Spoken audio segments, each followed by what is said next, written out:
ಮಹಾಲಕ್ಷ್ಮಿ ಮದುವೆ ಸೋಮವಾರದಿಂದ ಶನಿವಾರ ಸಂಜೆ 6:30ಕ್ಕೆ ನಿಮ್ಮ ಸನ್ ಉದಯದಲ್ಲಿ. ಏನ್ ಮುನಿಯಪ್ಪ ನೀನು ಸುಮ್ಮನೆ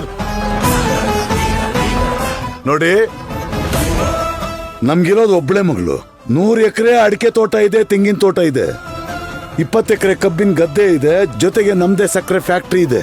ಇದನ್ನೆಲ್ಲ ನಾನು ಮದುವೆ ಆದ ಮಾರನೇ ಬೆಳಿಗ್ಗೆ ನನ್ನ ಅಳಿಯ ಕೃಷ್ಣ ಮತ್ತು ನನ್ನ ಮಗಳ ಹೆಸರು ಬರೆದು ಬಿಡ್ತೀನಿ. ಇನ್ನು ಏನಾದ್ರೂ ಬೇಕಾ ನಿಮ್ಗೆ?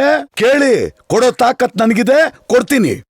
ಒಟ್ಟಲ್ಲೇನೋ ನನ್ನ ಮಗಳು ವಂಶಿ, ಅವಳು ಸುಖವಾಗಿರ್ಬೇಕು ನನಗೆ.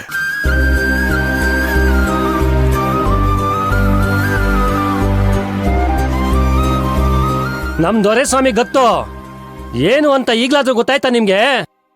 ನಮ್ಮ ಕೃಷ್ಣನ್ ಮದುವೆ ಆಗೋ ಹುಡುಗಿ ಹಳ್ಳಿ ಕಡೆ ಅವಳು ಅಂತ ಕೇಳಿದ್ವಿ, ಅದಕ್ಕೆ ಅನುಮಾನ ಇತ್ತು. ಈಗ ಬೀಗ್ರೆ ಇಷ್ಟ ಹೇಳಿದ ಮೇಲೆ ನಮ್ಮದೇನಿದೆ? ನಮ್ ಕೃಷ್ಣ ತುಂಬಾ ಅದೃಷ್ಟ ಮಾಡಿದಾನೆ. ಏನೇ ಹೇಳಿ, ನಮ್ ಕೃಷ್ಣ ಅವ್ರ ಅಣ್ಣನಿಗಿಂತ ಬುದ್ಧಿವಂತ. ಒಳ್ಳೆ ಹುಡುಗಿನೂ ಸಿಕ್ಕಿದ್ಲು, ಲಾಟ್ರಿನೂ ಹೊಡೆದ. ಪಾಪ ನಮ್ಮ ಕೋದಣ್ಣಂಗೆ ಅನ್ಯಾಯ ಆಗೋಯ್ತು. ಈ ಹುಡುಗಿ ಮತ್ತು ಇವ್ರ ಅಮ್ಮ ಕೂಲಿ ಗತಿ ಇಲ್ಲದೆ ಇವ್ರ ಮನೆನೇ ಸೇರ್ಕೊಂಡ್ಬಿಟ್ಟಿದ್ದಾರೆ. ಇನ್ನು ವರದಕ್ಷಿಣೆ ಎಲ್ಲಿಂದ ಕೊಡಬೇಕು ಪಾಪ.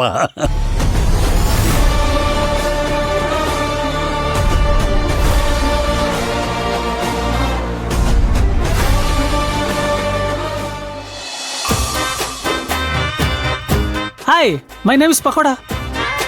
ಅಯ್ಯೋ, ಹಾಯ್ ಮಾಡಿದ್ರು, ಮಾತಾಡಿಸ್ಬಿಟ್ಟು ಫೋನ್ ನಂಬರ್ ತಗೋತಾರೆ, ಆಮೇಲೆ ಕ್ಯಾಚ್ ಹಾಕೊಳ್ಳೋಣ ಅನ್ಕೊಂಡ್ರೆ ಹಾಯ್ ಮಾಡಿದ್ದೆ ನನ್ಗಲ್ವಾ? ಎಲ್ಲನೂ ನಡೆಬರ. ಓ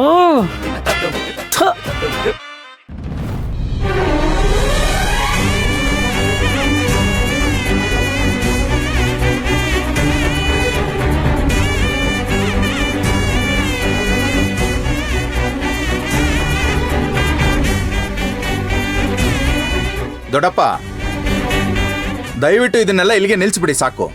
ಮಾಯಾ ನನ್ನ ಇಷ್ಟಪಟ್ಟಿದ್ದಾಳೆ, ನಾನು ಮಾಯನ್ ಇಷ್ಟಪಟ್ಟಿದ್ದೀನಿ. ಗಂಡು ಹೆಣ್ಣು ಮದುವೆ ಆಗೋದಕ್ಕೆ ಸಾಕು ಅಂತ ನಾನು ನಂಬಿದ್ದೀನಿ. ಏನೋ ಕೋದಂಡ ಹೀಗೆ ಹೇಳ್ತಿದ್ಯಾ? ನಿನ್ನ ಒಳ್ಳೇದಕ್ಕೆ ತಾನೇ ನಾನು ಹೇಳ್ತಿರೋದು.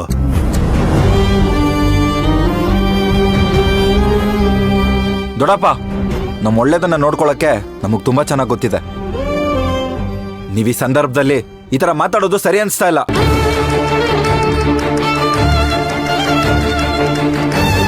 ನಿನಗೇನಪ್ಪ ಕೃಷ್ಣ, ಕಷ್ಟ ಅಂತ ಬಂದ್ರೆ ನಿಮ್ಮ ಮಾವನ ಮನೆ ಆಸ್ತಿ ಇದೆ, ಆದ್ರೆ ನಿಮ್ಮ ಅಣ್ಣಂಗೆ ಒಂದು ವೇಳೆ ಇವನಿಗೆ ಕಷ್ಟ ಅಂತ ಬಂದ್ರೆ ನಿಮ್ಮ ಅಣ್ಣ ಬೀದಿ ಪಾಲಾಗ್ಬಿಡ್ತಾನೆ. ನನ್ನ ಉಸಿರಿರೋವರೆಗೂ ಹಾಗಾಗಕ್ಕೆ ನಾನ್ ಬಿಡಲ್ಲ.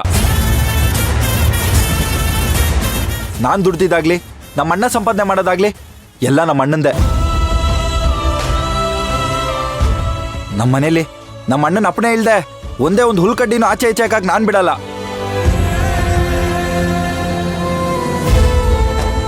ಮದುವೆ ಎಂಗೇಜ್ಮೆಂಟ್ನಲ್ಲಿ ಎಲ್ಲರೂ ಹಿಂಗೆ ಕಣಪ್ಪ ಹೇಳೋದು. ಮದುವೆ ಆದಮೇಲೆ ಹೆಂಡತಿ ಸೆರಗಿನ ಮುಂದೆ ಯಾವ ರಕ್ತ ಸಂಬಂಧನೂ ಲೆಕ್ಕಕ್ಕೆ ಬರಲ್ಲ.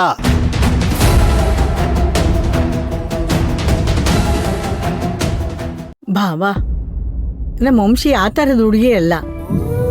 ಅವಳು ನಮ್ಮನ್ನ, ನಮ್ಮ ಮನೆತನನ ಮನಸಾರೆ ಒಪ್ಕೊಂಡಿದ್ದಾಳೆ. ಅವಳು ನಮ್ಮನೆ ಮಹಾಲಕ್ಷ್ಮಿನೇ ಹೊರತು ಮನೆ ಮುರಿಕೆ ಅಲ್ಲ. ಆಸ್ತಿ ಅನ್ನೋದು ಎಂಥವ್ರನ್ನು ಕೂಡ ಆಟ ಆಡ್ಸಿ ಬಿಡುತ್ತೆ ವಿಶಾಲು. ದೊಡ್ಡಪ್ಪ, ದಯವಿಟ್ಟು ಹೀಗೆ ಹಣ ಆಸ್ತಿ ಅಂತೆಲ್ಲ ಹೇಳಿ ನಮ್ಮ ಮಧ್ಯೆ ಬಿರುಕು ತರೋ ಕೆಲಸ ಮಾಡಬೇಡಿ. ನೋಡಿ ದೊಡ್ಡಪ್ಪ, ನಮಗೆಲ್ಲ ನಮ್ಮ ಅಣ್ಣನೇ ದೊಡ್ಡ ಆಸ್ತಿ. ಅವನಿಗಿಂತ ದೊಡ್ಡದು ನಮಗೆ ಬೇರೆ ಏನೂ ಇಲ್ಲ.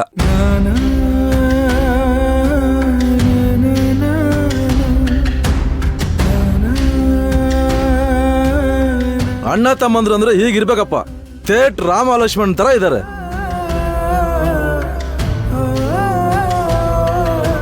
ನಮ್ಮ ವಂಶಿ ಇಂಥ ಮನೆ ಸೊಸೆಯಾಗಿ ಹೋಗ್ಬೇಕಂದ್ರೆ ಪುಣ್ಯ ಮಾಡಿರ್ಬೇಕು. ಬೇಷ್ ದೊರೆ, ಬೇಷ್, ಒಪ್ಕೊಂಡೆ ನಿನ್ನ.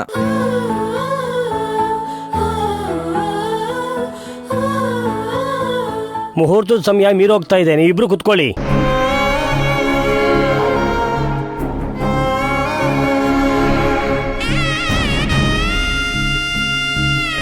ಶತಮಾನಂ ಭವತಿ ಶತಾಯು ಪುರುಷೇಂದ್ರಿಯ ಆಯುಷೇಂದ್ರಿಯಾದಿ ಪ್ರತಿಷ್ಠತಿ ದೀರ್ಘಮಾಯು.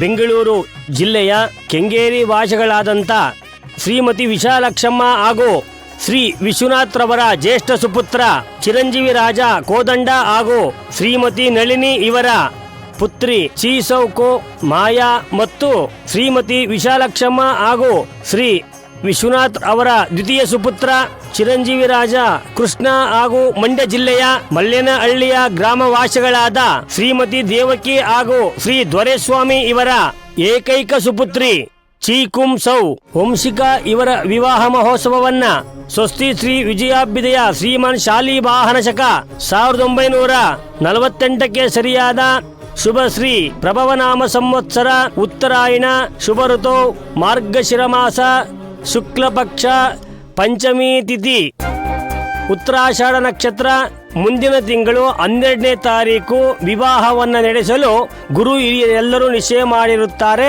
ಆದ್ದರಿಂದ ತಾವುಗಳೆಲ್ಲರೂ ಬಂದು ಕುಟುಂಬ ಪರಿವಾರ ಸಮೇತರಾಗಿ ಬಂದು ನಮ್ಮ ವಧುವರರನ್ನ ಆಶೀರ್ವದಿಸಬೇಕಾಗಿ ಕೋರುವ. ಗಂಡು ಹೆಣ್ಣಿನ ಕಡೆಯವರು ತಾಂಬೂಲ ಬದಲಾಯಿಸ್ಕೊಳ್ಳಿ. ತಗೊಳಪ್ಪ, ಕಟ್ಟು.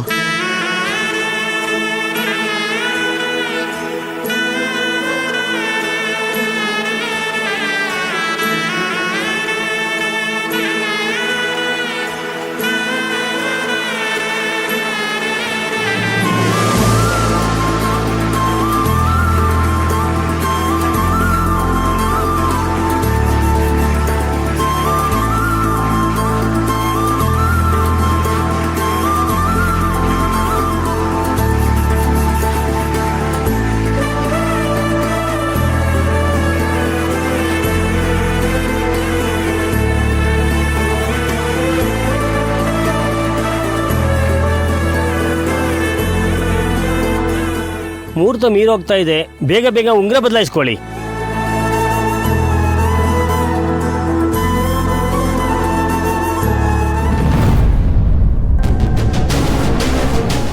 ಉಂಗುರ ಇಲ್ಲಿ ಏನಾಯ್ತೆ? ಉಂಗುರ ಕೊಡು ಅಂತ ಪುರೋಹಿತರು ಕೇಳಿದ್ರೆ ನೀ ನನ್ ಕಡೆ ಯಾಕೆ ನೋಡ್ತಾ ಇದ್ದೀಯಾ? ಅದು ಉಂಗುರ ತಟ್ಟೆಲ್ಲೇ ಇಟ್ಟಿದ್ನಮ್ಮ, ಆದ್ರೆ ಅದು ಕಾಣಿಸ್ತಾನೆ ಇಲ್ಲ.